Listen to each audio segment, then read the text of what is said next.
San Luis fue pionera en esto del reclamo al Estado Nacional por los descuentos que nos hace a las provincias de la coparticipación sin respetar los procedimientos constitucionales o legales que se debe seguir para hacer modificaciones a la coparticipación. Cuando lo planteó el gobernador allá por el año 2007, incluso a la inmensa mayoría de la gente le llamó la atención este planteo, este reclamo al Estado Nacional. Se hizo un plebiscito en aquel momento, donde la gente, por una amplísima mayoría, votó a favor de que se hicieran todos los juicios, los reclamos necesarios por esta deuda. Y así fue como, decía yo, San Luis fue pionera, porque después muchas provincias nos copiaron en este camino. Y al día de hoy tenemos 16 juicios en la Corte Suprema de Justicia contra el Estado Nacional, y en distintos estados, distinta situación, ¿no? Obviamente. Tenemos 2 juicios con sentencia, por ejemplo, que tuvimos sentencia en el año 2015, 2 juicios donde hace ya más de 2 años lo único que venimos discutiendo es cuál es la tasa de interés que se debe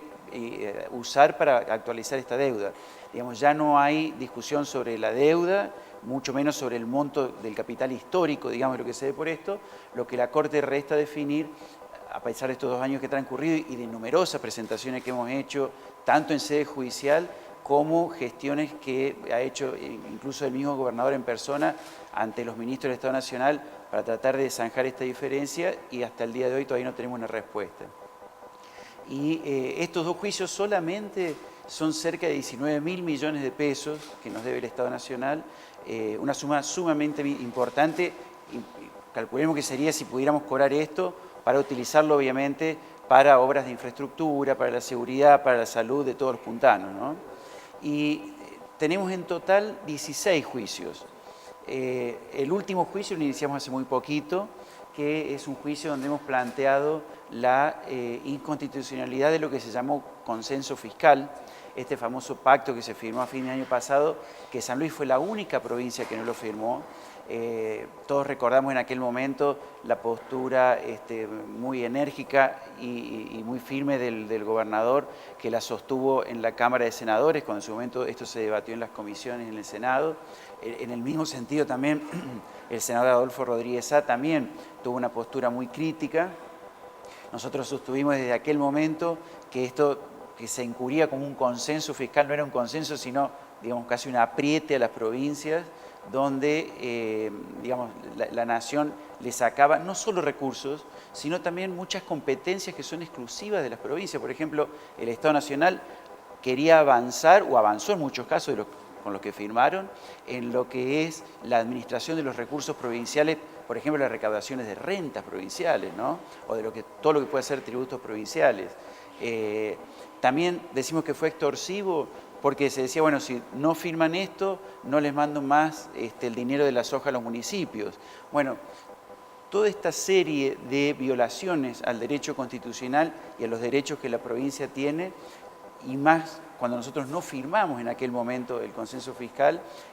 fue fruto de la última demanda que iniciamos, que la iniciamos ahora el 15 de marzo, donde pedimos la inconstitucionalidad de este consenso y pedimos que San Luis siga participando de la coparticipación en la misma forma que lo hacía antes de este consenso, que es inconstitucional. Es decir, San Luis no se puede ver afectada por el consenso porque obviamente no lo firmó.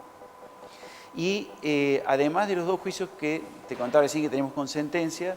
tenemos 5 juicios más que están a sentencia desde hace 3 o 4 años atrás. Así que terminamos todo el procedimiento de la prueba, todo el proceso judicial,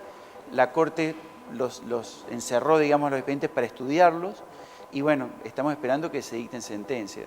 Por eso nosotros siempre somos muy respetuosos, pero continuamente estamos haciendo presentaciones ante la Corte, pidiendo a la Corte que se expida, porque el Estado está constituido por 3 poderes, y nosotros que hemos sido violentados nuestros derechos constitucionales por el Poder Ejecutivo, básicamente, y en algunos casos por el Poder Ejecutivo, el Legislativo Nacional, le pedimos a la Corte que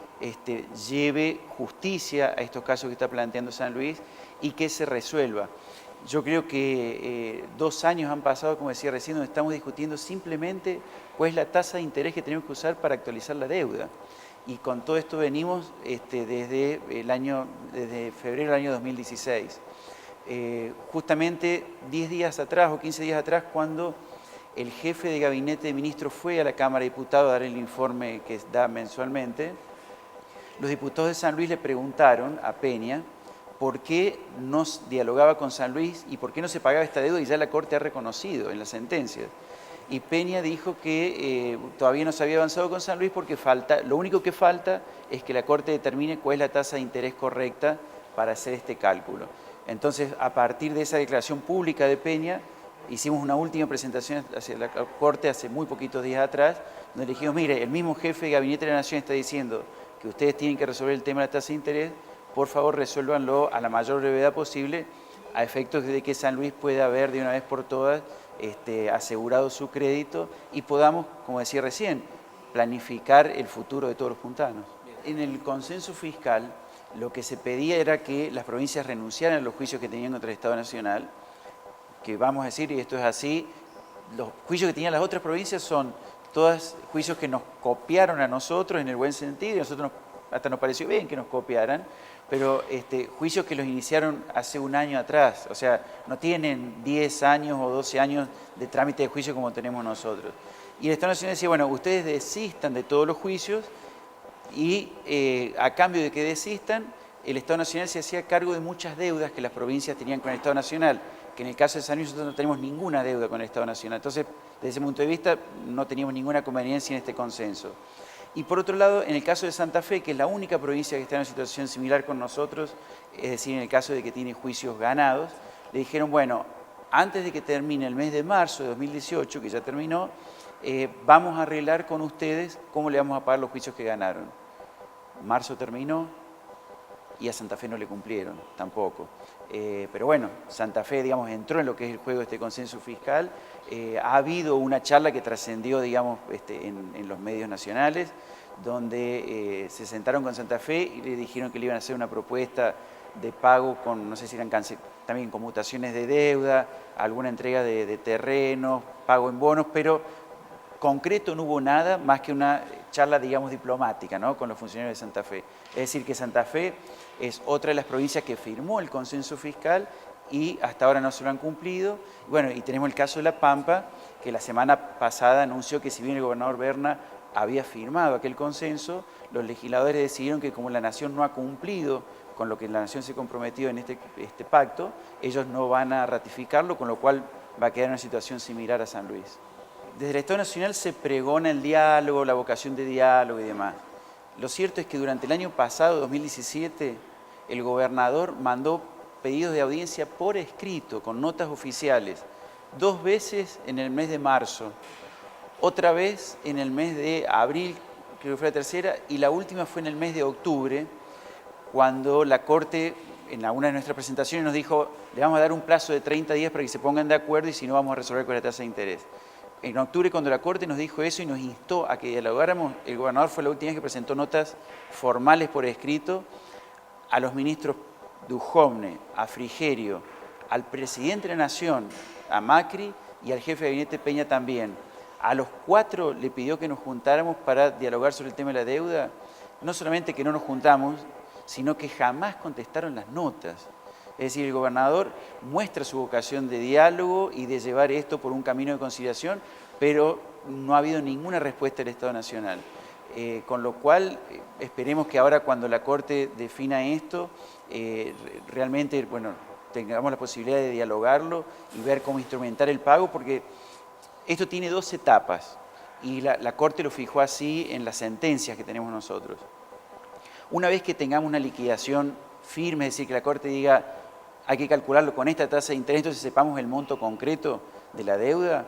va a empezar a correr un plazo de 120 días, que son días hábiles, o sea que son 6 meses calendarios más o menos, nos va a agarrar la feria en el medio,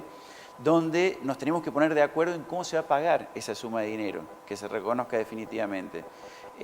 Si en esos 120 días no hay un acuerdo, bueno, ya sería como un juicio común que nosotros podríamos embargar las cuentas del Estado Nacional o ejecutarlo por cualquier vía judicial. Esperemos que una vez, como te decía recién, que la Corte defina esto de la tasa de interés, haya realmente una vocación de diálogo, porque nosotros la hemos demostrado por escrito, y bueno, ha sido el Estado Nacional el que nos ha cerrado las puertas siempre, ¿no? Soy optimista, digamos, el expediente dentro de la Corte va circulando por los despachos de los ministros. Entendemos que hasta el momento ya tiene 3 votos.